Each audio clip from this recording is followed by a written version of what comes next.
சிறகடிக்க ஆசை சீரியல்ல இனிய எபிசோட்ல நம்ம ரவி மீனாவ பாராட்டிக்கிட்டு இருக்கிறாங்க. நீங்க சூப்பரா சமைக்கிறீங்க. பேசாம நீங்களே ஒரு ரெஸ்டாரண்ட்ட ஆரம்பிக்கலாம் அப்படிங்கிற மாதிரி. இதெல்லாம் பார்த்துக்கிட்டு நம்ம மனோஜ் சும்மா இல்லாம, இவங்கலாம் ஒரு பிசினஸ் மேனாடா. நான் தான் பிசினஸ் மேன். நீங்கலாம் ஒரு தினக்கூலி அப்படிங்கிற மாதிரி கிண்டல் பண்றாங்க.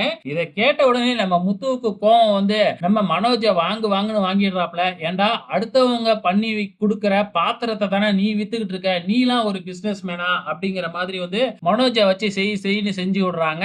இதுக்கப்புறம் என்ன நடக்குது அப்படின்னு பாத்தீங்கன்னா, நம்ம முத்து, அதுக்கப்புறம் ரவி, நம்ம மனோஜ் 3 பேரும் மொட்டை மாடியில உட்காந்து தண்ணி அடிச்சுக்கிட்டு இருக்கிறாங்க. நம்ம முத்துவும் ரவியும் சேர்ந்து நம்ம கௌதம்க்கு சாரி நம்ம மனோஜுக்கு அட்வைஸ் பண்ணி எப்படியாச்சும் ரோகிணியோட சேர்ந்து வாழு, அம்மா பேச்செல்லாம் கேட்காத அப்படின்னு சொல்லி பாக்குறாங்க. ஆனா மனோஜ் கேட்பாப்லயா? கேட்கவே மாட்டாப்ல. அதே மாதிரி தான் இங்க கீழ நம்ம மீனாவும் ஸ்ருதியும் சேர்ந்து ரோகிணிக்கு ஏதாச்சும் ஹெல்ப் பண்ணலாம் அப்படின்னு பார்த்தா, இந்த ரோகிணி எப்ப பார்த்தாலும் மீனாவோட சண்டை போடுறதே குறியா வச்சுக்கிட்டு, உங்களோட ஹெல்ப்லாம் எனக்கு எதுவும் தேவையில்ல அப்படிங்கிற மாதிரி பேசிட்டு போயிடுறாங்க.